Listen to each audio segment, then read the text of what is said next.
Bismillahirrahmanirrahim. Assalamualaikum warahmatullahi wabarakatuh. Alhamdulillahi ala ihsani wa syukru lahu ala taufiqihi wa amtinani wa asyhadu an la ilaha illallah wahdahu la syarika lahu ta'ziman li sya'ni wa asyhadu anna Muhammadan abduhu wa rasuluhu da'ila ridwani. Allahumma salli alaihi wa ala alihi wa ashabihi wa ikhwani. Para hadirin dan hadirat yang dirahmati oleh Allah Subhanahu wa taala. Alhamdulillah pada pagi hari ini kita dimudahkan oleh Allah Subhanahu wa taala untuk bisa berkumpul di masjid ini, untuk bisa salat berjamaah. Semoga salat kita diterima oleh Allah Subhanahu wa taala. Nabi sallallahu alaihi wasallam bersabda, ya basyiril masya'ina fi dhulam ilal masajid bin nurit tam yaumal qiyamah. Berilah kabar gembira kepada orang-orang yang berjalan dalam kegelapan menuju masjid untuk salat berjamaah bahwasanya mereka akan mendapatkan cahaya yang sempurna pada hari kiamat kelak. Semoga kita memperoleh cahaya tersebut. Pada kesempatan kali ini kita akan membahas ya, tentang ayat-ayat dalam surat Ali Imran mulai ayat 133 ya, sampai insyaallah ayat ke 136 ya. Allah Subhanahu wa taala menceritakan tentang ciri-ciri penghuni surga yang Allah siapkan surga bagi mereka. Allah sifati mereka dengan orang-orang yang muttaqin dan Allah sifati mereka juga dengan orang-orang yang muhsinin. Mereka adalah orang-orang spesial yang disiapkan surga bagi mereka. Allah Subhanahu wa taala berfirman pada ayat 133, "Wasari'u ila maghfiratin min rabbikum wa jannatin arduhas samawati wal ardu uiddat lil muttaqin." Bersegeralah kalian menuju kepada ampunan Allah dan menuju kepada surga yang luasnya seluas langit dan bumi yang Allah siapkan bagi orang-orang yang bertakwa. Siapa orang bertakwa tersebut? Allah sebutkan 4 sifatnya. Alladzina yunfiquna fis sarra'i wad dharra, yaitu orang-orang yang berinfak dalam kondisi lapang mereka berinfak dan dalam kondisi sulit mereka juga tetap berinfak. Yang kedua, wal kadhiminal ghaidh, yaitu orang-orang yang meredam amarah. Sifat yang ketiga, wal afina 'anil nas, itu orang-orang yang memaafkan terhadap orang-orang yang berbuat salah kepada mereka. Wallahu yuhibbul muhsinin. Allah Subhanahu wa taala kemudian berkata, Allah mencintai orang-orang yang berbuat ihsan. Kemudian kata Allah Subhanahu wa taala, walladzina idza fa'alu fahisha, ini ciri yang keempat. Dan orang-orang jika melakukan perbuatan keji au dzalamu anfusahum, atau berbuat zalim kepada diri mereka, dzakarullah fastaghfaru lidzunubihim, maka mereka pun mengingat Allah Subhanahu wa taala lantas mereka beristighfar atas dosa-dosa yang mereka lakukan. Wa may yaghfiru dzunuba illallah, dan siapakah yang bisa mengampuni dosa-dosa kecuali Allah Subhanahu wa taala. Wa lam yusirru ala ma fa'alu wa hum ya'lamun, dan mereka tidak terus-menerus melakukan dosa ya, dan mereka mengetahui. Ulaika jazaa'uhum maghfiratun min rabbihim, balasan bagi mereka adalah ampunan dari Rabb mereka, wa jannatun tajri min tahtihal anhar, dan surga-surga yang mengalir di bawahnya sungai-sungai, khalidina fiha, mereka kekal di dalamnya, wa ni'ma ajrul amilin, ya, dan sungguhnya itu adalah sebaik-baik pahala bagi orang-orang yang beramal. Inilah ayat-ayat yang akan kita singgung pada kesempatan kali ini tentang orang-orang spesial yang merupakan ciri-ciri penghuni surga. Allah Subhanahu wa taala membuka ayatnya dengan berfirman, wasari'u, dan segeralah. Segeralah menuju kemana? Ila maghfiratin min rabbikum, menuju ampunan Allah Subhanahu wa taala. Pertama, Allah mengatakan wasari'u, bersegeralah. Dan dalam Al-Quran kalau Allah Subhanahu wa taala berbicara tentang amal saleh, Allah suruh cepat. Kadang dalam lafal wasari'u, bersegeralah. Kadang dalam lafal sabiqu, ya, berlombalah, ya. Kadang dalam lafal fastabiqu, ya, cepat-cepatan, mana yang paling lebih dahuluan, berlombalah. Kadang dalam Al-Quran dalam ayat falyatanafasil mutanafisun, hendaknya bersaing. Jadi Allah Subhanahu wa taala tidak hanya sekedar menyuruh untuk beramal, tetapi amal tersebut harus segera, cepat, paling duluan, bahkan Allah suruh bersaing. Kenapa? Karena surga adalah kenikmatan yang abadi, yang penuh dengan kesempurnaan, yang pantas untuk kita bersaing meraihnya. Di dunia banyak orang bersaing urusan dunia, bersaing urusan membangun rumah paling megah, perusahaan paling besar, ya. Kemudian banyaklah persaingan-persaingan dunia yang kita lihat di hadapan mata kita, dan kita pun terkadang masuk dalam persaingan-persaingan tersebut, ya, untuk meraih kesuksesan yang kita harapkan, ya. Tetapi sungguhnya kesuksesan yang sejati adalah kesuksesan di akhirat, ya. Meraih surga, selamat dari neraka jahanam, ya. Allah Subhanahu wa taala berfirman, "Faman zuhziha 'anil nar wa udkhilal jannata faqad faz. Wa mal hayatud dunya illa mata'ul ghurur."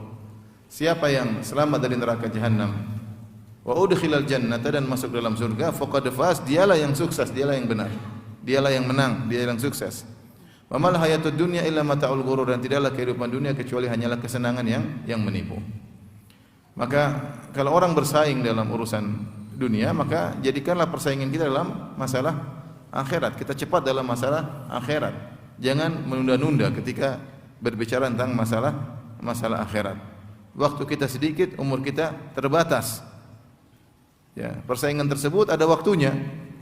Jika malaikat maut sudah datang mencabut nyawa kita, maka selesailah persaingan tersebut. Selesailah perlombaan tersebut. Yang menang adalah yang berhasil masuk surga. Di dalam surga pun bertingkat-tingkat. Walikullin darajatun mimma amilu. Bahwasanya di surga masing-masing sesuai dengan kadar derajat amalan yang dilakukan di atas muka bumi ini. Ya. Maka sebagaimana dikatakan oleh Hasan Al-Basri, kalau orang menyaingimu dalam urusan dunia, maka saingilah dia dalam urusan apa? Akhirat. Kita terkadang dalam persaingan dunia kita nggak bisa mengalahkan orang. Ya, gimana dia sudah terlanjur kaya, sejak lahir sudah kaya, gimana mau bersaing dengan orang seperti ini? Dia belum lahir pun dia sudah kaya. Kalau kita baru merangkak, baru berdagang, baru mulai, ya, kita tidak bakalan menang, ya. Kalaupun menang itu hanyalah kesuksesan yang fata morgana. Oleh karenanya kita bersaing dalam urusan akhirat. Allah Subhanahu wa taala mengatakan wasari'u, bersegeralah. Kalau kita lihat bagaimana para sahabat dahulu mereka memahami benar masalah ini. Sehingga mereka sering bertanya kepada Nabi sallallahu alaihi wasallam, ayyul a'mali afdal?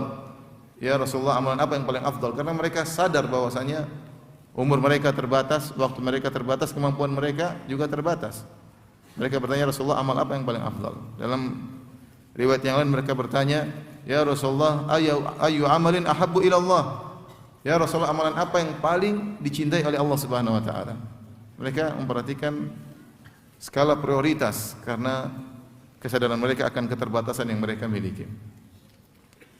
Bahkan banyak di antara mereka yang semangat untuk wakaf. Tidak ada, sebenarnya disebutkan oleh sebagian salaf, tidak ada seorang sahabat pun yang memiliki kemampuan illa wakaf, kecuali mereka wakaf. Dan ketika mereka wakaf, mereka bukan wakaf yang canggung-canggung, mereka wakaf harta yang paling mereka cintai untuk mereka wakafkan di sisi Allah Subhanahu wa taala. Karena kenapa? Karena mereka mengerti betul tentang persaingan di surga sana, ya. Jadi mereka ada harta yang paling mereka sukai, mereka wakafkan. Seperti Umar bin Khattab radhiyallahu taala anhu. Dia memang tidak ada asetku yang paling aku sukai seperti aset di Khaybar, maka dia pun wakafkan di jalan Allah Subhanahu wa taala. Demikian Khalid bin Walid radhiyallahu anhu, seorang pahlawan, ya. Saifullah, pedang Allah Subhanahu wa taala. Apa yang dia wakafkan? Dia wakafkan alat-alat perangnya. Seorang pejuang, apa yang paling dia sukai? Dia suka alat perangnya, mungkin baju perangnya, pedangnya. Itu yang dia wakafkan di jalan Allah Subhanahu wa taala. Mereka wakafkan apa yang paling mereka cintai, karena itu untuk mereka sendiri, bukan untuk orang lain. Karena mereka ingin bangun surga yang paling, ya, megah di akhirat kelak untuk dia sendiri, untuk mereka sendiri. Ya, lan tanalul birra hatta tunfiqu mimma tuhibbun. Kalian tidak akan mencapai kebajikan yang sungguhnya sampai kalian menginfakkan apa yang kalian cintai, apa yang kalian cintai. Wasari'u ila maghfirah. Cepatlah kalian, bersegeralah kalian menuju ampunan. Ayat-ayat seperti ini dijadikan dalil bahwasanya bertobat hukumnya adalah wajib dan alal faur, segera, tidak boleh ditunda. Kalau kita melakukan dosa, maka segera kita bertobat, jangan pernah menunda taubat. Ibnu Al-Qayyim rahimahullah taala menjelaskan, siapa yang menunda taubat maka dia terjatuh dalam dosa yang lain. Ya. Ketika seorang melakukan maksiat, kewajiban yang harus dia lakukan adalah bertobat dengan segera, alal faur, bukan menunda-nunda taubat. Nah, siapa yang ketika maksiat kemudian dia menunda-nunda taubat, dia terjerumus dalam maksiat yang lain, itu maksiat menunda-nunda taubat. Makanya seorang kalau melakukan dosa, segera dia astaghfirullah wa atubu ilaih. Ya Allah, aku mohon ampun kepadamu dan aku bertobat kepadamu. Jangan dia tunda-tunda. Karena dia tidak tahu kapan dia akan dipanggil oleh Allah Subhanahu wa taala, dan yang kedua bisa jadi dia lupa akan dosa-dosanya tersebut. Jadi dia akan lupa dengan dosa tersebut. Kita melakukan banyak dosa, kemudian kita lupa. Kita pernah berdosa pekan lalu, kita pernah berdosa kemarin. Kenapa? Karena kita tidak terbiasa untuk bertobat dengan segera. Oleh karenanya kalau seorang bertobat jangan ditunda. Menunda taubat itu adalah dosa tersendiri. Wasari'u ila maghfirati min rabbikum. Bersegeralah kalian menuju kepada ampunan Allah Subhanahu wa taala. Wa jannatin, dan bersegeralah kalian menuju surga. Arduhas samawati wal ardu, yang luasnya seluas langit dan bumi. Inilah yang Allah motivasikan kepada kita untuk segera beramal soleh, untuk segera bertobat. Agar apa? Agar meraih surga. Kenikmatan yang abadi yang ada di kehidupan sana, kehidupan yang sesungguhnya. Ya, kehidupan yang kita jalani sekarang hanyalah laib walahu, hanyalah permainan dan senda gurau. Ya, sebentar dan tiba-tiba selesai. Ya, tidak lama. Umur kita pun tidak panjang. Kata Nabi sallallahu alaihi wasallam, "A'maru ummati baina 60 ila 70 wa aqalla man yajuzu dzalik." Umur umatku antara 60 sampai 70 dan hanya sedikit yang melampaui umur 70. Kita mau hidup sampai kapan ya? Dan betapa banyak orang yang kurang dari umur 60 pun sudah dipanggil oleh Allah Subhanahu wa taala ya. Oleh karenanya Allah beri peringatan kepada kita dengan tanda-tanda fisik kita yang semakin lemah. Kata Allah, wa ja'akumun nadhir, dan telah datang pemberi peringatan kepada kalian. Di antara tafsiran adalah asyayb, yaitu uban yang ada di kepala. Ya, uban yang ada di kepala. Seorang kalau sudah melihat uban di kepalanya, hendaknya dia waspada. Itu pertanda bahwasanya dia semakin dekat dengan Allah Subhanahu wa taala. Sudah saatnya dia berhenti dari permainannya. Sudah saatnya dia berhenti dari senda guraunya untuk serius beribadah kepada Allah Subhanahu wa taala. Sampai kapan dia bermalas-malasan? Sampai kapan ya? Oleh karenanya ya, seorang bersegera untuk menuju surga Allah Subhanahu wa taala. Dan itulah yang Allah motivasikan. Bersegeralah menuju surga Allah. Allah tidak kasih motivasi dunia. Karena dunia ini hanyalah sebentar dan sementara dan cepat, dan kenikmatannya penuh dengan perkara yang mengganggu, terkontaminasi dengan kesedihan, kekhawatiran, ketakutan. Tidak ada kenikmatan yang murni di dunia ini. Kenikmatan yang sesungguhnya yang sempurna hanyalah di akhirat. Oleh karenanya itu pula yang Nabi SAW motivasikan kepada para sahabat. Ketika Nabi SAW di Mekah, para sahabat disiksa, di antaranya keluarga Yasir. Yasir disiksa, dibunuh, kemudian istrinya Sumayyah juga dibunuh, anaknya Ammar disiksa. Nabi hanya berkata, "Sabran ala Yasir fa inna maw'idakumul jannah." Sabarlah wahai keluarga Yasir, sungguhnya Allah menjanjikan bagi kalian apa? Surga. Itu yang membuat para sahabat dulu bertahan. Para sahabat semangat. Mereka disiksa, mereka bersabar. Mereka dibunuh, mereka bersabar. Mereka rela meninggalkan kampung halaman mereka, semuanya karena surga. Semuanya karena surga. Ketika perang Badar, dalam Sahih Muslim, ketika perang Badar, dari hadis Anas bin Malik radhiyallahu ta'ala anhu, Rasulullah SAW memotivasi para sahabat dengan berkata, "Qumu ila jannatin arduhas samawati wal ard." Bangkitlah kalian wahai para sahabatku menuju surga yang seluas langit dan bumi. Rasulullah kasih motivasi itu. Rasulullah SAW tidak bilang kalian akan begini, enggak. Rasulullah mengatakan, "Qumu ila jannatin arduhas samawati wal ard." Bangkitlah kalian menuju surga yang luasnya seluas langit dan bumi. Ketika mendengar seruan Nabi SAW, maka ada seorang sahabat bernama Umair ibn al-Humam al-Ansari radhiyallahu ta'ala anhu. Dia berkata, "Ya Rasulullah, jannatun arduha samawati wal ard." Wahai Rasulullah, surga yang seluas langit dan bumi. Kata Nabi SAW, "Na'am, iya benar." Kata Umar bin Humam radhiyallahu anhu, "Bakhin, bakhin." Menakjubkan, menakjubkan. Kata Rasulullah SAW, "Ma yahmiluka an taqula bakhin, bakhin." Apa yang buat engkau mengucapkan bakhin, bakhin? Wow, menakjubkan. Kata dia, "Tidak ada ya Rasulullah illa raja'an akuna min ahliha." Aku hanya berharap agar menjadi penghuni surga tersebut. Kata Rasulullah SAW, "Anta min ahliha." Engkau termasuk penghuni surga tersebut. Maka dia pun mengeluarkan butiran-butiran korma dari tempat yang diletakkan di tempat anak-anak panahnya. Dia keluarkan butiran korma. Mulailah dia makan butiran-butiran korma tersebut sebelum berperang. Kemudian dia berkata, "La in ana hayitu hatta akula tamarati hadhihi innaha la hayatun tawilah." Kalau saya harus selesai makan dulu, makan korma ini sampai habis, maka itu merupakan penungguan yang panjang. Maka dia pun melemparkan korma-kormanya, kemudian dia pun masuk dalam medan pertempuran, kemudian dia meninggal dunia. Jadi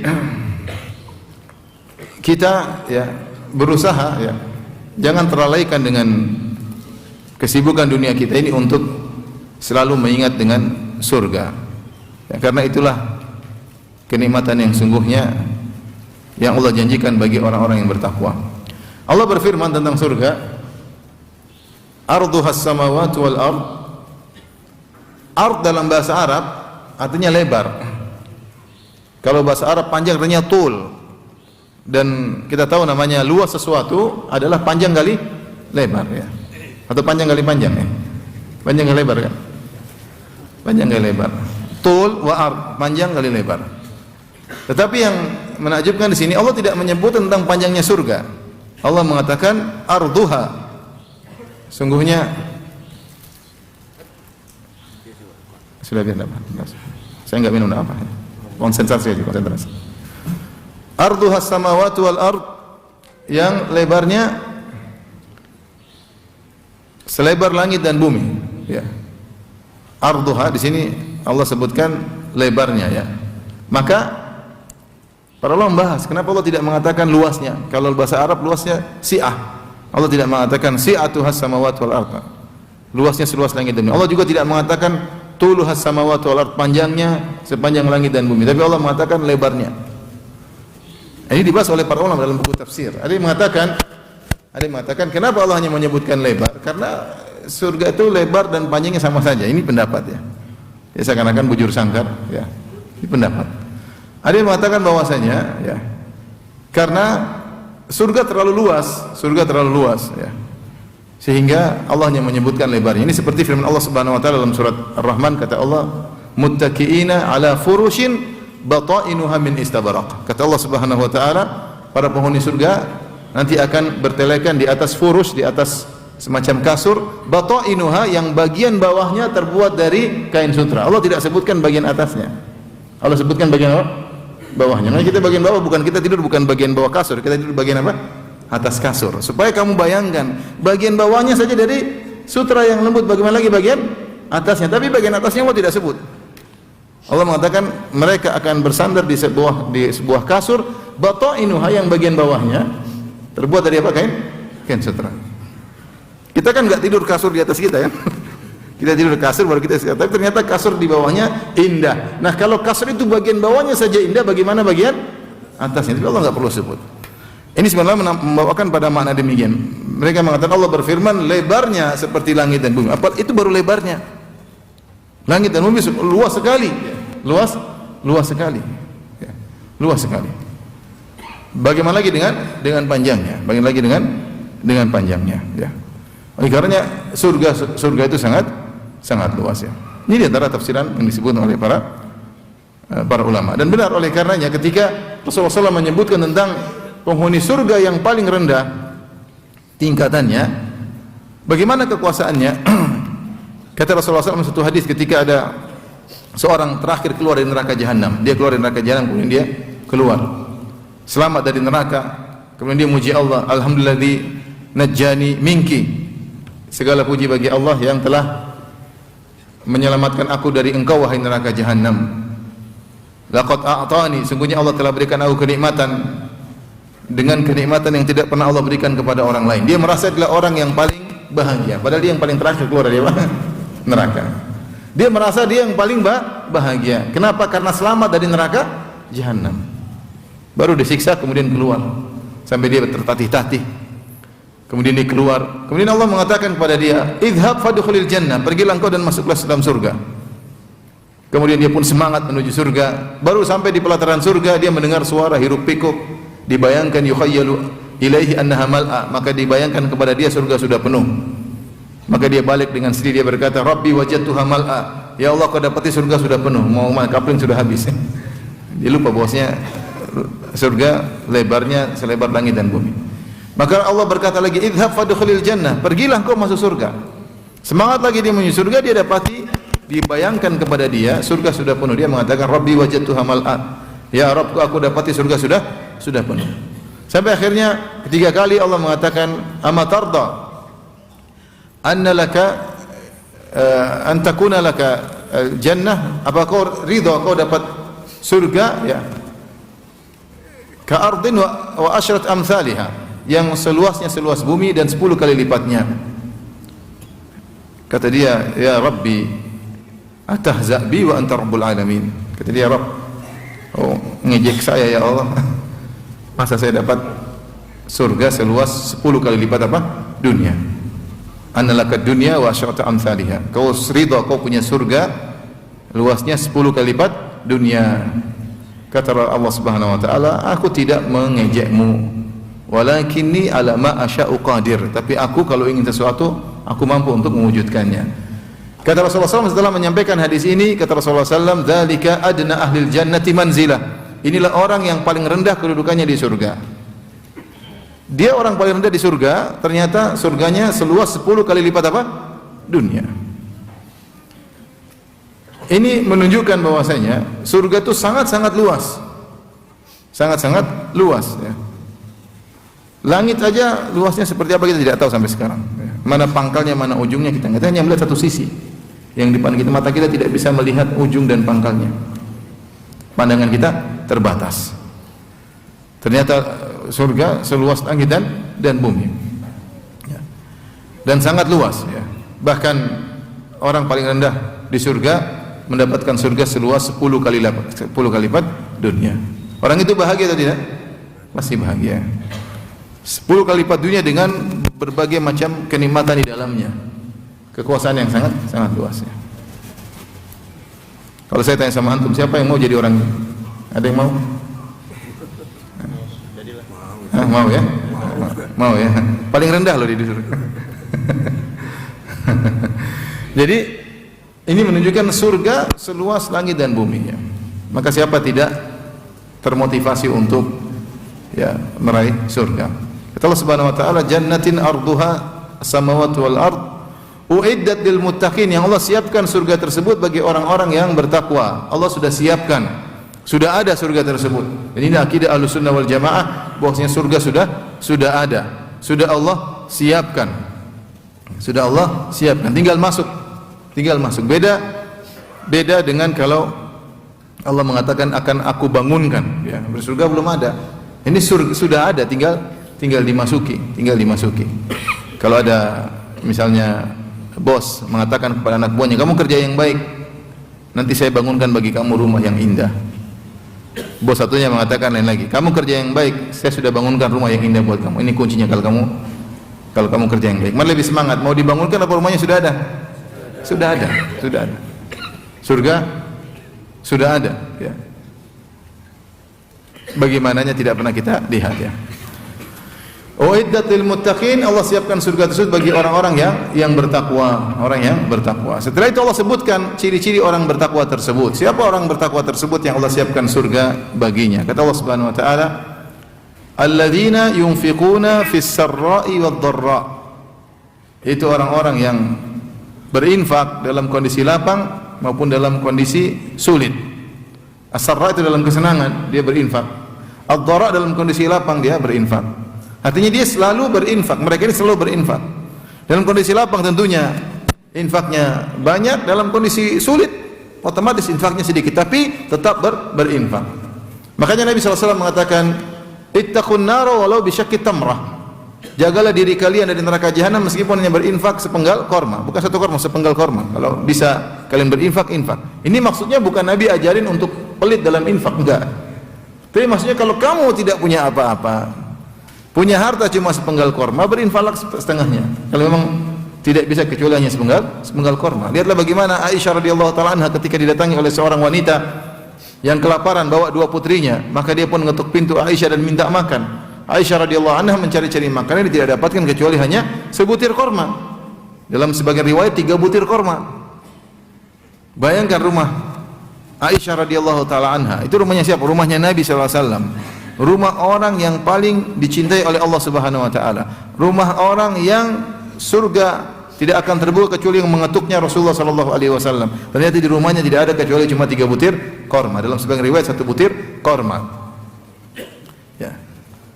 Ini dalil bahwasanya ikhwan, bahwasanya kekayaan bukan berarti tanda Allah cinta kepada seorang. Bukan pasti antum miskin berarti antum tidak dicintai oleh Allah Subhanahu wa taala. Jadi juga pelajaran bagi kita, kalau melihat orang miskin yang kita merendahkan. Kita rendahkan orang miskin belum tentu jadi dia lebih sukses daripada kita di akhirat. Ini sukses yang kita lihat di dunia kan cuma sementara. Dia naik motor, saya naik mobil, bukan berarti saya lebih mulia di sisi Allah Subhanahu wa taala. Kalau harta merupakan keukuran kemuliaan, tentu Nabi Muhammad SAW orang paling kaya di dunia. Tentu istrinya Rasulullah yang paling dia cinta adalah orang yang perempuan yang paling megah kehidupannya. Nabi tidak. Maka lihatlah bagaimana Aisyah radhiyallahu anha. Jadi ada 3 butir korma di rumah kecuali 3 butir korma, maka Rasulullah SAW, Aisyah radhiyallahu anha kemudian mengambil 3 butir tersebut, kemudian dia kasih kepada ibu dan 2 anaknya tersebut. Akhirnya ibunya tadi kasih anaknya satu, subhanallah. Saya bicara Aisyah menakjubkan, tidak ada harta di rumah kecuali 3 butir korma, dia pun kasih kepada mereka. Tidak ada apa-apa kecuali 3 butir korma. Dalam sebagian riwayat tidak ada kecuali 1 butir korma. Dia cari-cari, tidak ada. Kalau ibu-ibu kan masya Allah ya, masuk rumah bukan cuma 3 butir korma ya. Ada beras berkilo-kilo masya Allah ya. Ada apa lagi? Macam banyak ya. ATM juga masih ada ya. ATM suami juga ibu yang pegang ya, alhamdulillah. Jadi lihat, itu pun 3 butir korma dia kasih kepada wanita tersebut. Ini menakjubkan ya. Ini menakjubkan. Akhirnya ibu tadi kasih 1 butir korma kepada 2 putrinya, satu-satu. Putrinya makan. Ketika ibunya mau makan, 2 anak putri ini melihat kepada dia, masih pingin. Yang menakjubkan, ibu ini bersedekah dengan kedua korma yang dia miliki, dia bagi 2, dia kasih lagi kepada anaknya. Aisyah menakjubkan, ibu ini juga menakjubkan. Paham? Ibu ini juga menakjubkan. Bagaimana dia akhirnya mendahulukan kedua putrinya, dia yang sudah sangat lapar, akhirnya diberikan 2 butir korma tadi, dia belah 2, diberikan lagi kepada 2 putrinya. Itulah di antara makna Nabi SAW bersabda, ittaqun nara walau bisyakki tamrah. Bertakwalah kepada Allah, yaitu jagalah diri kalian dari neraka jahanam meskipun hanya bersedekah dengan sepenggal korma.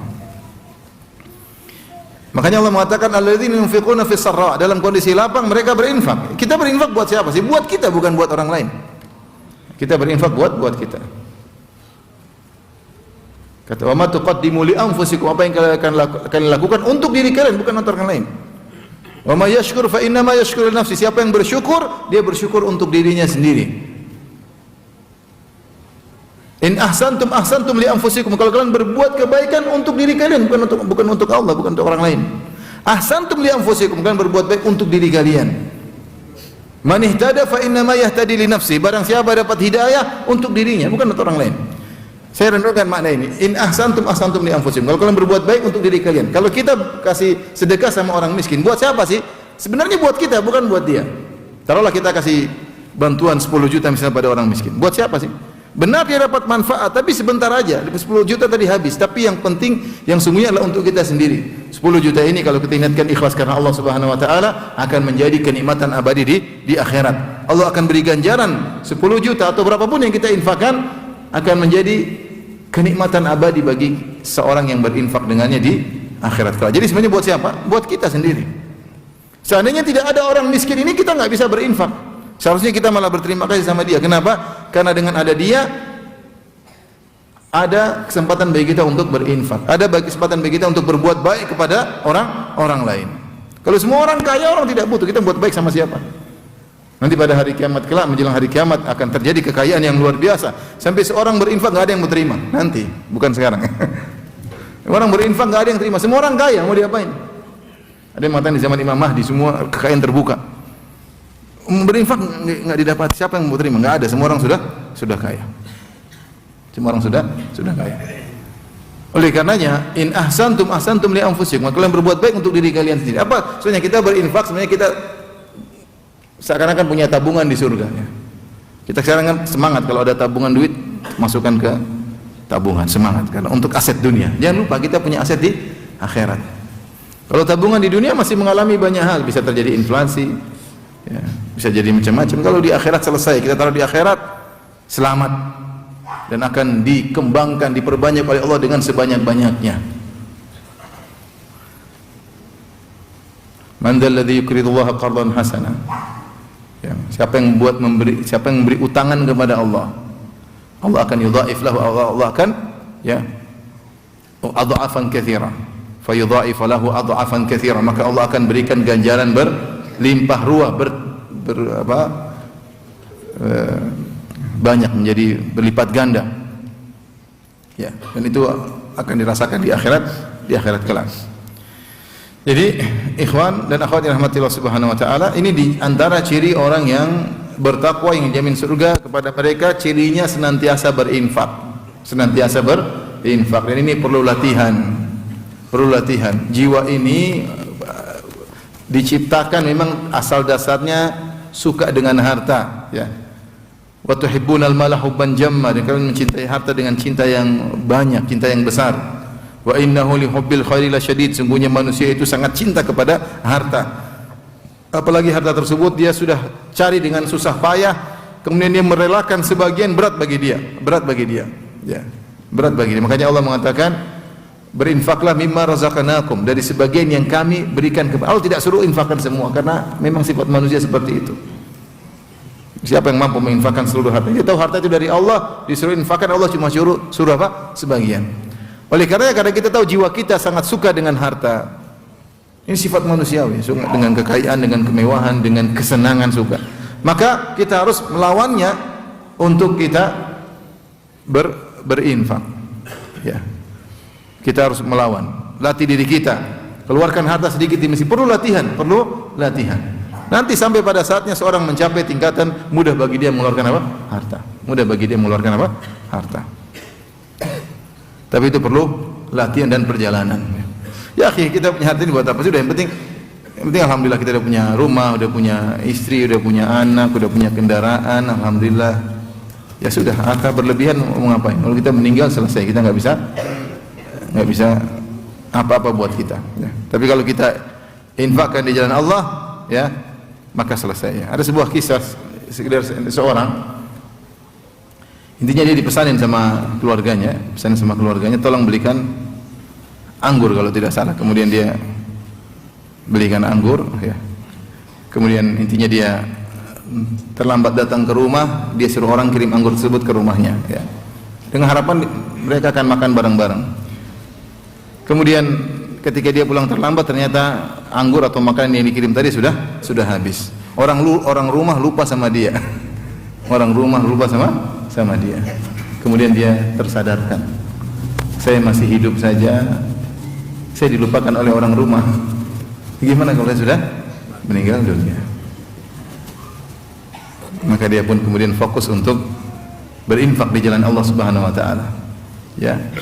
Yang Allah tidak akan pernah melupakan apa? Kebaikannya. Artinya kita ada waktu untuk keluarga, tapi kita juga harus pikir diri kita sendiri, ya. Kita siapkan aset buat anak, istri, safety buat masa depan mereka, gampang aja bahasa kita. Tapi kita masa depan kita jangan kita lupakan. Kita masuk alam barzah sendirian, tidak ada yang menemani. Tapi kalau kita banyak infak, masuk dalam alam barzah dalam kondisi bahagia. Kenapa? Amal soleh akan menemani kita. Amal soleh akan menemani kita, ya. Ya, seorang berinfak dengan yang dia mampu. Kalau tidak punya harta, dia bisa beramal soleh yang lain. Tapi yang punya harta, alladzina yunfiquna. Di sini Allah menggunakan fi'il mudhari', alladzina yunfiquna, orang yang berinfak. Allah tidak mengatakan alladzina anfaqu. Allah tidak menggunakan past tense. Orang-orang yang telah berinfak, Allah menggunakan kata yunfiquna, present tense yang berkesinambungan. Alladzina yunfiqun, orang yang senantiasa berinfak, tidak berhenti berinfak. Nanti kapan lagi waktu berinfak? Ada harta lagi dia infak, ada harta lagi dia berinfak. Terus demikianlah kebiasaan dia. Alladzina yunfiquna fis sarra, dalam kondisi lapang dia berinfak banyak. Wad dharra, dalam kondisi sulit bukan dia pelit, enggak, tetap dia ada meskipun sedikit, meskipun hanya sepenggal korma. Ini ciri pertama. Masing-masing kita renungkan, kita sudah masuk ciri pertama atau belum? Bukan orang-orang yang yabkhuluna fis sarra'i wad dharra, orang-orang yang senantiasa pelit dalam kondisi lapang maupun dalam kondisi sempit. Lapang aja pelit, apalagi kalau lagi enggak punya, super pelit. Super pelit. Kalau dia kena penyakit pelit, repot. Penyakit mau diapain? Dia enggak mau sedikit pun keluar hartanya. Pelit. Nanti dia undang orang makan sama teman-teman. Ini saya diceritain, Ustaz, ada teman subhanallah kalau kita pergi makan bareng-bareng, waktunya bayar dia bilang, aduh saya lupa dompet saya. Semuanya yang bayar. Lupa dompet saya. Nanti kalau dia kita numpangnya bareng naik mobil, iya naik mobil, ketika naik mobil bareng mampir di pom bensin, patungan dong beli bensin, subhanallah. Teman-teman suruh beli bensin apa? Bareng-bareng. Pelit. Jangan seperti itu ya. Sampai disebut dalam kisah Al-Bukhala. Ada buku judulnya Al-Bukhala, kisah orang-orang pelit ya. Ada seorang miskin punya teman orang kaya. Kalau orang miskin teman orang kaya kan biasanya enak ditraktir terus. Tapi ini miskin punya teman orang kaya, menjengkelkan ya. Karena orang kaya ini apa? Pelit. Jengkel lah kita punya teman orang kaya datang pakai mobil mewah, terus waktu makan kita sudah bayar sendiri-sendiri kan. Ini parah ya. Jadi dia punya teman kaya tapi sangat pelit. Akhirnya dia ingin beri pelajaran kepada temannya. Maka si miskin ini kumpulkan uang, dia undang temannya untuk makan di rumahnya. Dia ingin jelaskan, saya saja kemampuannya terbatas bisa undang orang makan. Diundanglah si kaya untuk makan di rumahnya, disiapkan makanan enak. Setelah itu kemudian si kaya makan. Ketika dia makan banyak sekali, makan banyak, mumpung gratis kan, orang pelit gitu. Kalau beli mungkin dia sedikit-sedikit, ini karena gratis dia makan sebanyak-banyaknya. Dilihat terus makan sebanyak-banyaknya. Harapan si miskin, si kaya ini sadar, ya. Saya miskin aja bisa ngundang kamu makan. Dia makan sebanyak-banyak, akhirnya kebanyakan dia muntah. Ketika dia muntah dia menangis. Maka si miskin tanya, kenapa kamu menangis? Saya menangis, saya rugi nih, ada yang keluar, rugi. Subhanallah. Jadi orang kalau udah pelit susah ya. Kalau orang sudah pelit, yang menderita dirinya menderita dan orang sekitarnya menderita. Benar, dia menderita. Dia punya duit beli sesuatu, kayaknya enggak lah. Mau beli ini, aduh enggak lah. Dia mesin ini menderita. Sampai kalau dia sakit, dia cari dokter yang murah. Sampai akhirnya ada orang meninggal gara-gara dokter yang murah. Sana tuh mahal ngapa? Buat dirinya saja dia pelit. Subhanallah. Saya kenal seorang, dia meninggal gara-gara demikian. Dia mau berobat ke Jakarta, mahal. Enggak langsung berdokter di sini. Akhirnya peralatan enggak cukup, meninggal. Meninggal. Sama dirinya saja pelit, apalagi sama orang sekitar, sama keluarganya, sama istrinya. Kasihan yang menderita bukan dia sendiri. Ya. Jadi ini kejadian nyata. Jadi dia lagi istrinya naik mobil, tahu-tahu istrinya kecelakaan. Dia lapor, "Mas, saya mobil kecelakaan, Mas." Ya. Dia tidak tanya kamu bagaimana kondisinya, tanya mobil bagaimana mobil. Dia tidak tanya istri, tanya tapi tentang apa? Tentang mobilnya. Ini orang pelit mau diapain? Yang orientasi dia selalu dunia, sedikit keluar dari dia marah-marah, penyakit, maka harus dilawan. Harus dilawan. Saya kalau ingat kisah orang pelit, saya ingat teman saya ya. Jadi saya pernah sama teman saya ini pelit luar biasa ya. Kalau kita lagi di kamar dia makan, dia cuek, dia enggak basa-basi, Firanda makan, enggak, dia cuek. Kita lagi susah, sama-sama susah. Harusnya kan dia, ayo makan, meskipun mungkin dia tahu saya makan banyak, makanya paling tidak basa-basi, ayo makan. Enggak ada basa-basi, makan santai aja ya. Gimana? Subhanallah. So tadi dia minta tolong sama saya. Firanda kita pergi ke sana, ya udah. Ambil taksi bayar sendiri. Jadi suruh ngangkat barang. Jadi dia minta bantuan saya untuk ngangkat barang. Baik, saya bantu. Kita naik taksi, suruh bayar sendiri. Kemudian saya angkat barang, masukkan ke taksi, pulang bayar taksi sendiri juga. Ya Allah, ini luar biasa. Sudah nggak dikasih upah ngangkat, taksi suruh bayar sendiri. Pelitnya luar biasa. Ini hidup, ini teman saya sendiri ya. Mudah-mudahan dia sudah sadar ya. Saya tidak pernah lupakan dia ya. Gimana penyakit pelit mau dia main. Sampai satu hari kita berjalan mencari seseorang, intinya butuh telepon sana, telepon sini, telepon sana, telepon sini. Saya pinjam HP dia, kita telepon HP dia, telepon sana sini, cari seseorang, orang dia, saya disuruh bantu dia untuk nyari orang tersebut. Telepon sana sini, dia tagih uang pulsa. Yang telepon saya karena saya yang pakai HP-nya. Iya, tapi kan buat cari temanmu. Pelitnya luar biasa ya. Tapi sudah. Ini kisah nyata ya, bukan main-main. Jadi ikhwan, pelit itu harus dilawan, jangan dibiarkan. Antum rugi sendiri. Ya. Kata Allah, "May yabkhal fa innama yabkhal an nafsih." Siapa yang pelit, dia pelit pada dirinya sendiri. Benar. Pelit harta dia pakai, dia sendiri rugi. Dia menderita, anak istrinya menderita, teman-teman yang dekat dia menderita, ya. Dadanya sempit, sedikit-sedikit perhitungan. Kalau ada yang rusak sedikit marah-marah, orang pelit suka marah-marah. Ada suka marah-marah biasanya pelit. Ya. Kenapa kan? Kalau ada satu yang rusak dia langsung orientasinya, pikirannya apa? Dunia berapa? Oh, ini mahal, marah, suka marah. Kehilangan sedikit marah. Kalau orang lapang dada santai aja. Orang sering berinfak. Alladzina yunfiqun, yang senantiasa berinfak fi sarra, ketika dia punya harta banyak dia berinfak. Wad dharra, ketika dalam kondisi sudah juga dia tetap berinfak. Ini ciri yang pertama, kita selesai. Dan tadi sudah diumumkan ya. Makanya saya ingin tahu antum termasuk yang saya diumumkan tadi masjid mau ada keperluan untuk apa?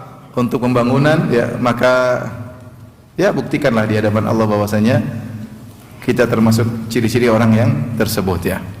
Seberapa saja, kalau antum nggak punya kecuali sepenggal korma, yaitu sepenggal korma antum kasih buat masjid ya. Kalau nggak ada kecuali roti yang tadi baru dibagikan, sepenggal roti. Sebisanya. Itu bukan buat orang lain, buat kita sendiri, ya. Ciri yang kedua, alladzina yunfiquna fis sarra'i wad dharra wal kadhiminal ghaidz, orang yang meredam amarah. Ini juga ibadah yang sulit ya. Kalau kita perhatikan tadi, wal kadhiminal ghaidz, orang berinfak, orang-orang yang meredam amarah, orang yang memaafkan manusia ya. Ini Allah sekarang bicara tentang akhlak. Ternyata ibadah bukan cuma dengan harta, ibadah juga bisa dengan apa? Akhlak, dan itu luar biasa pahalanya.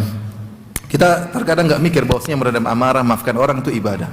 Padahal itu ibadah dan ciri orang bertakwa dan sebab masuk apa? Surga. Pikiran kita namanya masuk surga ya umroh, haji, ya, baca Quran, khatam Quran, hafal Quran. Oke, itu sebab-sebab masuk surga. Tapi di antaranya adalah ibadah-ibadah yang istimewa yang Allah sebutkan secara khusus dalam Al-Quran. Allah sifati dengan al-muttaqin, yaitu al-kadhiminal ghaidz, orang-orang yang meredam amarah. Al-kadham, kata para ulama, secara bahasa maksudnya seorang yang seperti dia ngisi air, si air imtala, dia ngisi apa namanya, siqa, ada tempat air dia isi yang terbuat dari apa namanya, terbuat dari kulit, dia isi sampai di ujung. Kalau dia tambah lagi airnya sudah mau tumpah, maka dia ikat, ya kadhim, dia ikat mulut dari tempat air terbuat dari kulit tadi, sehingga meskipun sudah penuh tidak apa, tidak tumpah. Itu disebut kadhim. Dia menahan, dia mengikat. Jadi tidaklah orang dikatakan kadhiminal ghaidz kecuali kemarahannya sudah memuncak, sudah sampai di lehernya, tinggal dia ungkapkan, tapi dia redam, dan itu berat. Jadi api kemarahan sudah berkobar, bukan baru menyala, baru sulut, enggak, sudah berkobar, tinggal dia lampiaskan, tapi dia bisa redam. Inilah orang yang hebat ya. Makanya Nabi SAW mengatakan laisa syadidu bisur'ah, bukan orang yang jagoan adalah orang yang menang dalam perkelahian, dalam pergulatan, bukan. Walakin syadid man yamliku nafsahu indal ghadab, tapi orang yang hebat adalah orang yang bisa meredam amarahnya ketika dia sedang marah.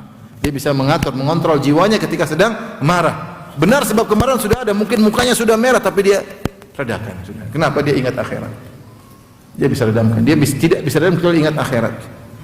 Dia ingat bahwasanya meredam amarah pahalanya luar biasa.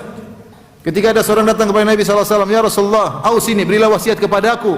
Dia ingin masuk surga dengan wasiat tersebut. Kata Rasulullah SAW, la taghdab, jangan kau marah. Dia ulangi lagi, ya Rasulullah, berilah wasiat kepadaku. Seakan-akan dia ingin minta wasiat yang lain. Kata Rasulullah SAW, la taghdab, jangan marah, sampai 3 kali. Allah lagi datang, ya Rasulullah, dullani ala amalin idza amiltu dakhaltul jannah wala tukfir alayya. Ya Rasulullah, tunjukkanlah kepadaku satu amalan yang jika aku lakukan praktis masuk surga, jangan banyak-banyak amalan. Saya ingin amalan praktis masuk apa? Surga. Kata Rasulullah SAW, la taghdab, jangan apa? Jangan marah. Ini katanya sepele, tapi ini tidak sepele di sisi Allah. Kenapa? Karena seorang meninggalkan sesuatu yang dia bisa lampiaskan karena Allah.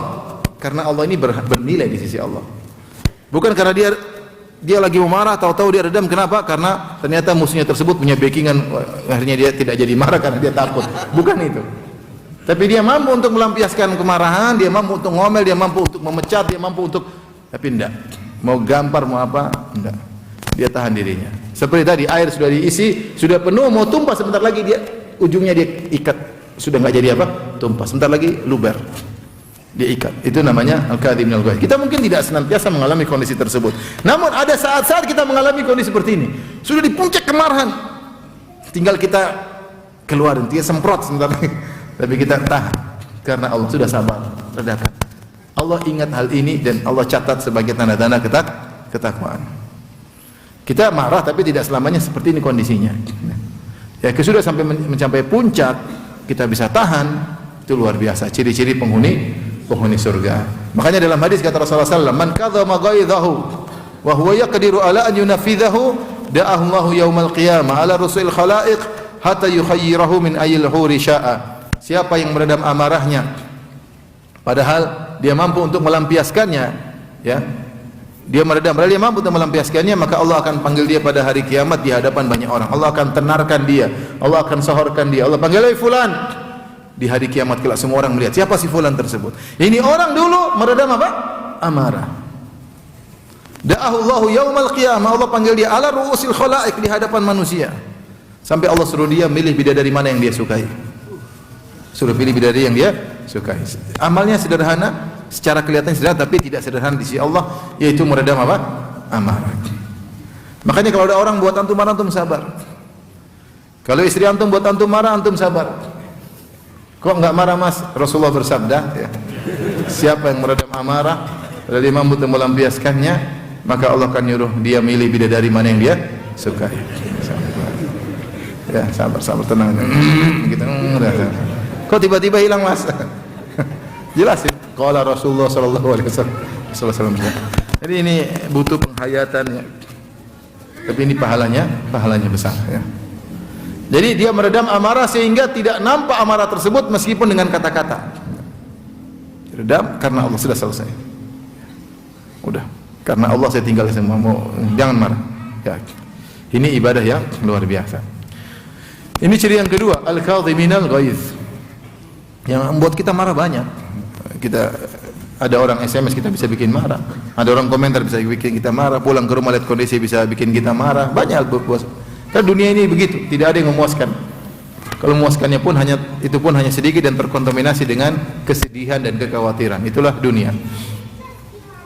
Nah, ciri yang ketiga yang Allah sebutkan, kata Allah, wal afina 'anil nas.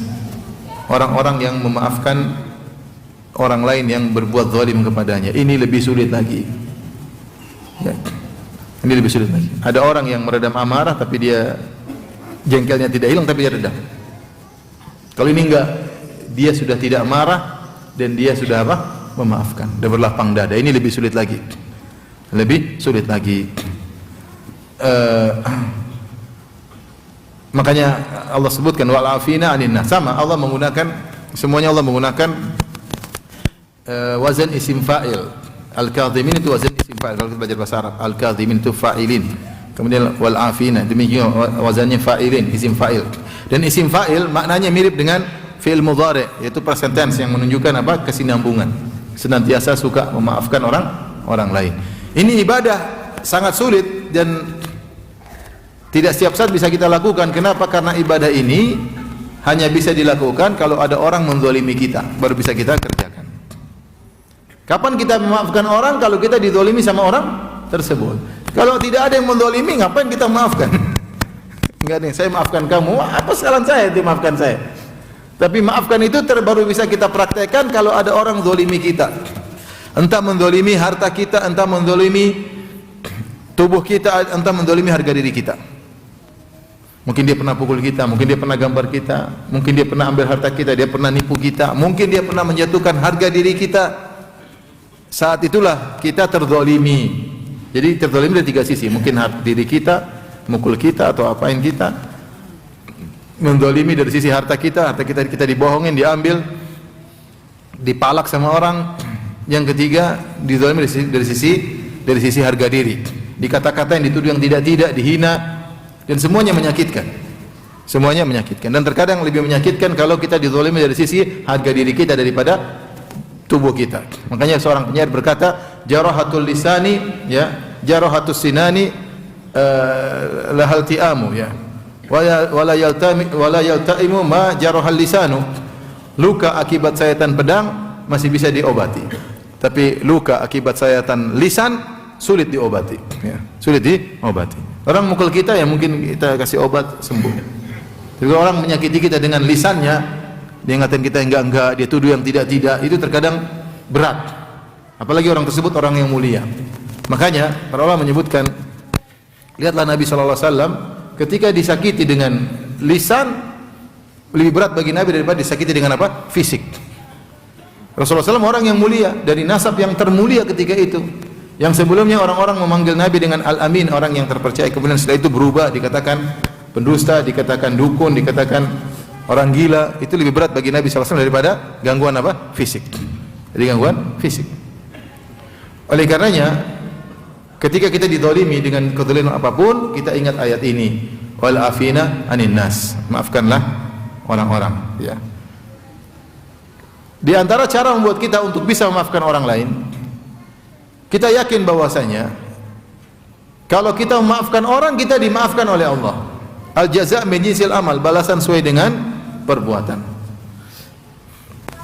Karena Nabi Allah Subhanahu wa taala berfirman dalam surat An-Nur, kata Allah Subhanahu wa taala, wal ya'fu wal yasfahu. Hendaknya mereka memaafkan dan berlapang dada. Ala tuhibbuna ayaghfirallahu lakum? Tidakkah kalian suka kalau Allah mengampuni kalian? Jadi kalau kita memaafkan, kita dimaafkan.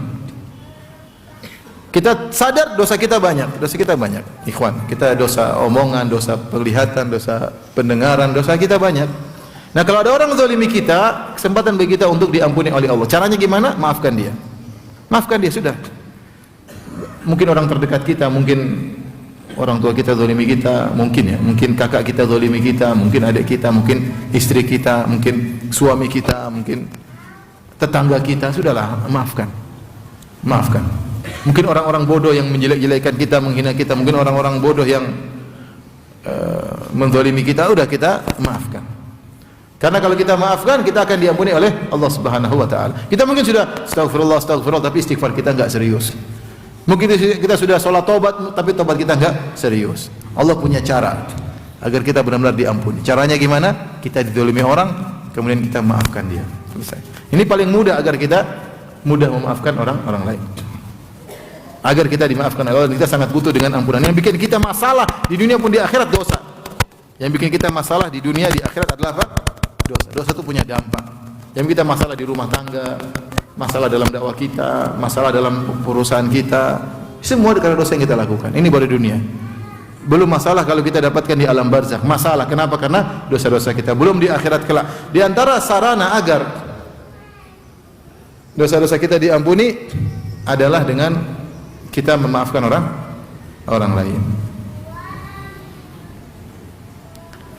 Baik, ikhwan dan akhwat yang rahmati Allah Subhanahu wa taala, di antara sarana agar kita mudah memaafkan orang lain, ini sangat penting juga. Kita meyakini itu sudah ditakdirkan. Ya. Maka di antara wasiat Nabi kepada para sahabat untuk meyakini wa ma asabaka lam yakun liyukhti'ak. Apa yang menimpamu dan sudah tercatat di Lauhil Mahfuz, maka tidak akan meleset. Ini membuat kita sangat mudah maafkan. Kita diginiin orang, sudah takdir mau diapain, enggak mungkin kita menghindar. Orang maki-maki kita, orang merendahkan kita, orang sudah takdir, sudahlah maafkanlah. Ini sudah takdir dan tidak mungkin itu terjadi kecuali karena dosa kita. Allah berfirman, ya wa ma asabaka min sayyi'atin fa min nafsik. Apapun yang menimpa dirimu kecuali akibat dosamu. Sudah, ini karena dosa saya. Kita introspeksi diri, ya. Makanya Syekhul Islam Ibnu Taimiyah rahimahullah berkata, ketika kamu dizalimi, kamu jangan sibukkan dirimu dengan orang yang menzalimi, tapi sibukkanlah dengan dirimu. Agar Allah mengangkat musibah tersebut. Wa ma rufi'a al-bala illa bitaubah. Tidaklah diangkat musibah kecuali dengan taubat. Wa ma nazala bala illa bidzam, tidaklah bala musibah menimpa kecuali karena dosa, dan tidaklah diangkat kecuali karena apa? Taubat. Ketika kamu, kata Syekhul Islam Taimiyah dalam dia menyebutkan tentang 20 sebab untuk sabar. Kata Syekhul Islam Taimiyah yang maknanya, kalau kamu dizalimi orang, kemudian kamu sibuk dengan membantah orang tersebut, membalas orang tersebut, dan kamu tidak introspeksi diri, sesungguhnya musibah ini lebih besar daripada musibah kamu dizalimi. Kamu dapat musibah 2 kali. Ketika kita dizalimi, kita dapat musibah enggak? Dapat musibah. Ketika kita dizalimi, ternyata kita sibuk untuk membalas kezaliman tersebut dan lupa untuk introspeksi diri, ini kita dapat musibah yang kedua, dan musibah ini lebih besar daripada musibah yang pertama. Terus bagaimana kita hadapi? Kita dapat musibah, introspeksi diri, berusaha maafkan orang-orang yang menzalimi kita. Kita yakin semua sudah ditakdirkan oleh Allah Subhanahu wa taala. Banyak sering bercanda, bahkan musibah di rumah kalau ada istri ngomel-ngomel, itu musibah, pasti dosa yang kita lakukan. Kalau istri ngomel, kita bilang, sudah sayang, ngomelanmu ini sudah dicatat 50.000 tahun sebelum menciptakan langit dan bumi. Itu membuat kita lega, sudah dicatat. Sore ngomel lagi, yang sore pun sudah dicatat. Semua sudah dicatat. Yang mau diapain ya? Kita maafkan. Tidak ada salahnya sambil maafkan kita berusaha mencari solusi. Tapi kita maafkan dulu, agar kita dimaafkan oleh Allah. Ini ciri penghuni surga. Dan ini makanya ketika Allah sebutkan ciri penghuni surga mudah maafkan, memang ini luar biasa. Karena mudah maafkan tidak gampang. Seorang namanya punya jiwa, dia ingin melampiaskan hawa nafsunya, dia ingin membalas. Sampai saya sering dengar orang berkata, saya ini kalau orang baik sama saya baik. Tapi kalau dia zalimi saya lebih kejam dari dia. Itu banyak orang ngomong gitu. Benar. Saya lebih kejam dari dia. Syariat tidak mengajarkan demikian. Syariat mengajarkan kalau kau bisa maafkan, maka maafkan. Kemudian Allah mengatakan, wallahu yuhibbul muhsinin. Allah mencintai orang-orang berbuat ihsan. Ihsan ada 2. Ihsan dalam beribadah, dan kedua ihsan ketika berbuat baik kepada orang lain. Disebut orang yang muhsin. Ihsan dalam beribadah, ketika dia beribadah dia merasa Allah senantiasa melihat dia, maka dia bisa ihsan. Ketika dia salat, dia yakin Allah melihat dia. Ketika dia bersedekah, dia tahu Allah sedang melihat dia. Ketika dia berbakti sama orang tua, dia tahu Allah sedang apa? Melihat dia. Kalau dia hadirkan ini selalu, dia pasti ikhlas.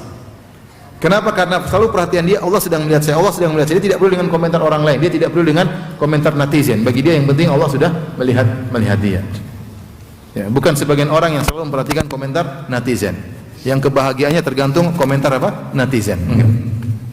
Dia ihsan dalam melakukan apapun, Allah sedang melihat saya. Ketika dia bersedekah, dia kasih, Allah sudah lihat, selesai urusan.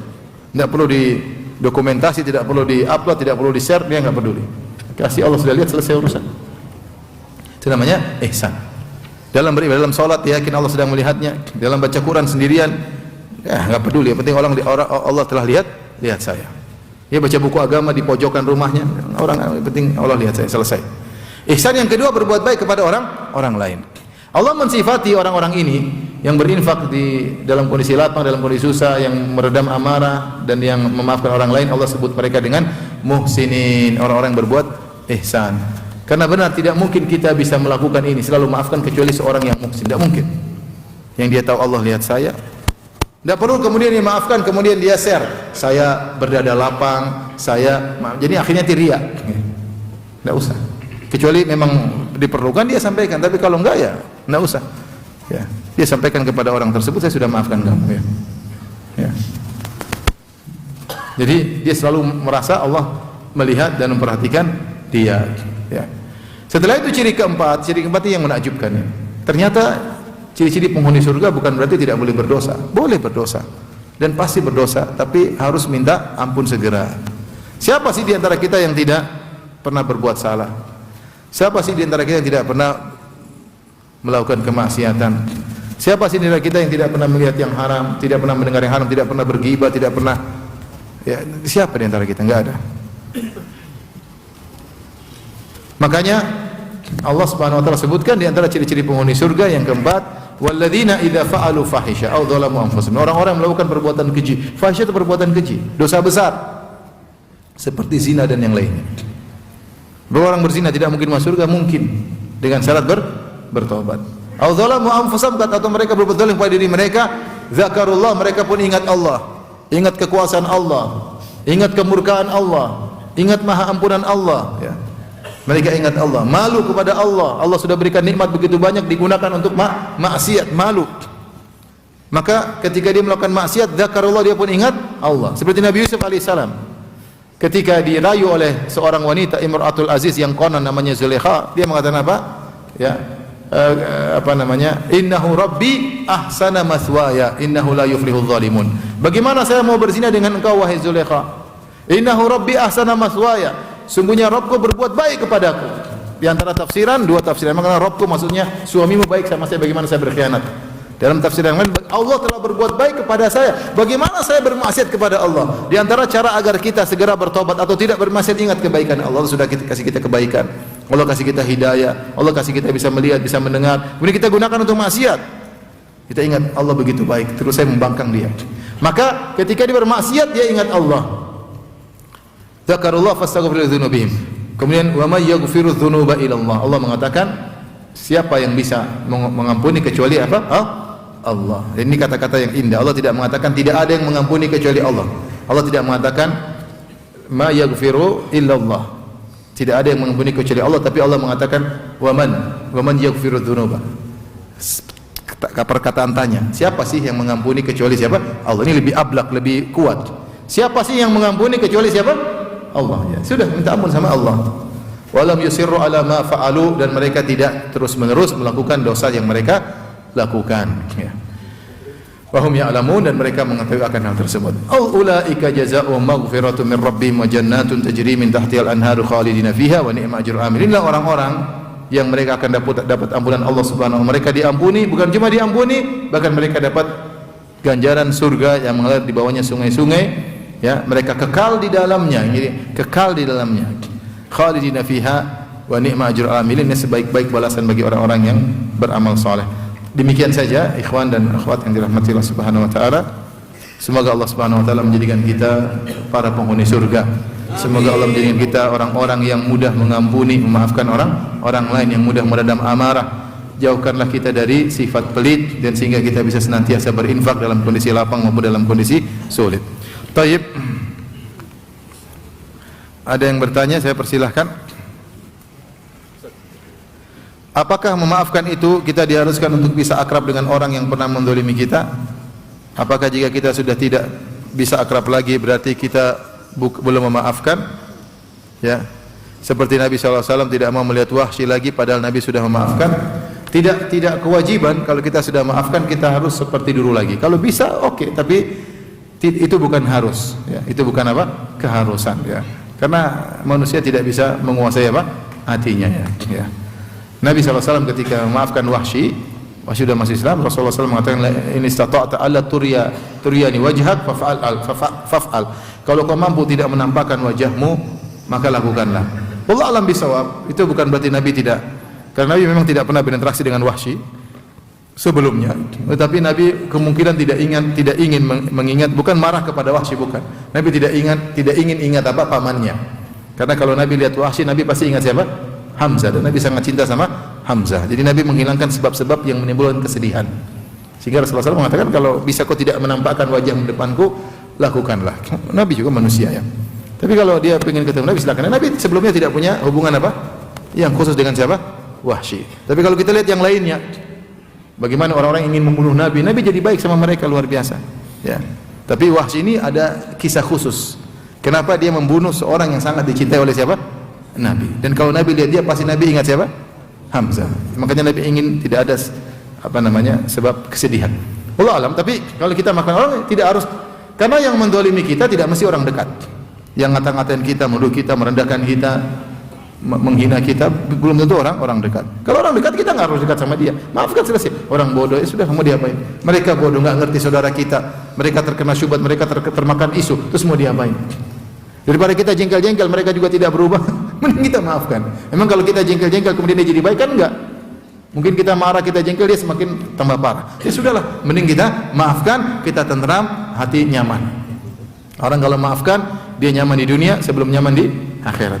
Dia kalau maafkan, hatinya tenang, ketemu istri bisa ketawa ke TV, ketemu anak-anak bisa. Coba kalau dia marah, sampai rumah, istrinya kena dampaknya, karena dia sedang apa? Marah. Gimana mas? Apa mungkin dia marah sama istrinya, pokoknya istrinya mau melayani, dia tidak respect, tidak respon. Kenapa? Karena dia masih dendam. Jadi kalau kita memaafkan, tidak harus kita dekat dengan orang tersebut. Kalau orang itu yang pernah menzalimi kita adalah orang dekat, tidak harus kita kembali dekat sama dia. Yang penting kita sapa, kita tidak usah dendam, kita baik sama dia, selesai. Kita sudah masuk dalam wal afina anin nas. Bagaimana cara menghilangkan bisikan setan untuk kesyirikan? Misal bisikan untuk menghina Allah dan yang lainnya. Kita bilang a'udzubillahi minasyaitonir rajim. Kita ini rendah akal kita, enggak sampai apa yang Allah takdirkan, Allah yang lebih tahu. Ada hikmah-hikmah di balik tersebut. Namun kita tidak sampai akal kita, ya. Akal kita enggak sampai. Enggak, kita pikir anak kecil kalau kita larang terkadang dia marah, enggak boleh main ini, dia marah, dia enggak ngerti. Padahal di balik larangan tersebut adalah kebaikan. Terkadang kita jewer dia marah-marah, dia enggak ngerti padahal jeweran itu untuk memperbaiki apa? Dirinya. Ya, itu gampangannya, itu sederhana. Artinya banyak yang Allah lakukan pada kita enggak ngerti. Tapi yakinlah itu demi kebaikan kita yang jelas kita terima dengan baik. Jangan kita maki-maki, jangan kita marah Allah Subhanahu wa taala.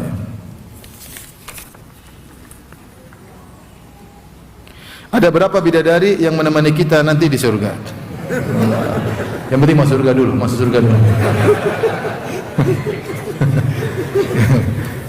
Nanti urusan di sana. Kan di sana ingin minta apapun pasti dikabulkan. Walakum fiha ma tashtahi anfusukum. Apa yang kalian minta, walakum fiha ma tad'un, apa yang kalian hasratkan, kalian minta pasti dikabulkan. Ada seorang salaf dikatakan, apa yang kau inginkan? Saya ingin kalau saya di surga, kemudian ada awan yang lewat. Ada awan yang lewat, terus saya ingin awan tersebut menurunkan hujan, tapi hujannya hujan bidadari. Baik, sudah selesai pertanyaan? Ketika berinfak tadi ada perasaan pengen lihat orang gitu, itu langsung kita tahan dulu sampai bersih atau kalau kita berinfak ada perasaan ingin dilihat orang, kalau bisa kita tahan agar hilang perasaan tersebut, baik. Tapi kalau enggak, infak aja, lawan aja. Kita langsung a'udzubillahi minasyaitonirrajim. Ya Allah, saya sudah berusaha ikhlas, kau lebih tahu. Bismillah, tasbih berjalan. Akhi, masya Allah, udah cuy. Itu ujian. Jadi ada sebagian riwayat dari salaf, jadi dia sholat, Allahu Akbar, kemudian setan datang. Kamu sholat panjang-panjangkan buat orang supaya muji. Dia lebih manjangkan lagi sholatnya. Dia bilang karena Allah, bukan karena kamu apa? Setan. Jadi dia lawan. Jadi begini, seorang berusaha berinfak tidak dilihat, ya, berusaha. Tapi kalau ada yang lihat nggak ada masalah, kita nggak usah kasih aja. Itu kadang-kadang takut riya itu karena tidak biasa. Tapi kalau sudah biasa nggak ada pikiran, insya Allah. Yang penting kita latih diri kita. Misalnya kita membaca Quran, antum di mana di pesawat baca Quran. Kadang-kadang baca Quran nggak enak, dilihat bidadari, lihat apa pramugari. Nggak enak nanti. Itu karena kita jarang. Tapi kalau setiap antum naik pesawat antum baca Quran, cuek aja, nggak ada pikiran. Nah, jadi kita kenapa? Karena tidak terbiasa. Sudah terbiasa kita cuek. Tapi tadi bukan terbiasa riya, tapi terbiasa kita ngelawan. Insya Allah. Jadi berusaha untuk kita berinfak, berusaha tidak dilihat orang. Tapi ada kondisi kita nggak bisa kecuali dilihat. Dilihat itu sudah Bismillah, kasih aja. Kasih aja. Ya. Sampai nanti kita terbiasa ya. Sekarang kalau ketemu sebagian orang-orang yang terbiasa infak, masya Allah, mungkin kalau dia nggak berinfak dia gelisah. Uangnya mau dia apa? Diinfakkan. Ada orang-orang seperti itu. Ya. Seperti Rasulullah SAW ketika meninggal, Rasulullah SAW tanya, masih ada harta? Aisyah bawakan beberapa potongan emas. Kata Rasulullah, bagaimana saya ketemu Allah sementara masih ada harta ini di tanganku? Subhanallah. Antum bagaimana ketemu Allah sementara harta masih banyak? Nanti dihisab repot kan? Repot.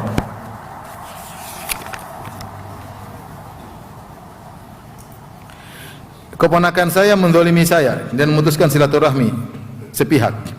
Saya sudah maafkan tapi saya belum berkomunikasi lagi. Apakah saya harus menyambung silaturahmi? Salah satu cara untuk memaafkan, iya. Kata Rasulullah sallallahu alaihi wasallam, laisal wasil bil mukafi, walakinal wasil man idza quti'a rahimuhu wa salaha. Bukanlah penyambung silaturahmi sejati adalah yang membalas kebaikan dengan kebaikan. Dia senyum, saya senyum, dia kirim kue, saya kirim kue, dia kunjungi rumah, saya kunjungi rumahnya. Bukan itu penyambung silaturahmi sejati. Walakinal wasil, tapi penyambung silaturahmi sejati, man idza quti'at rahimuhu wa salaha. Orang yang diputuskan silaturahmi dia berusaha untuk menyambung. Seperti kondisi ini. Ponakannya memutuskan silaturahmi sepihak, kata dia. Ya sudah, dia berusaha mendekati. Dia telepon, dia salam, enggak dijawab, kirim kue. Ya. Berusaha. Kalau tetap tidak mau urusan lain, tapi kita berusaha. Sementara kita berusaha tersebut, itu pahalanya apa? Besar. Pahalanya besar. Dia nggak mau menyambung sampai 10 tahun, pahala kita besar selama 10 tahun. Tapi kita tetap apa? Berusaha. Biarin aja. Kalau lebaran ucapkan kirim kartu lebaran. Pokoknya ada waktu kita telepon, kita sapa, kita kasih hadiah, dan itu pahalanya sangat besar. Baik, mungkin sampai sini saja kajian kita. Insyaallah kita lanjutkan di waktu yang lain. Subhanakallah bihamdika asyhadu an la ilaha illa anta astaghfiruka wa atubu ilaik. Assalamualaikum warahmatullahi wabarakatuh.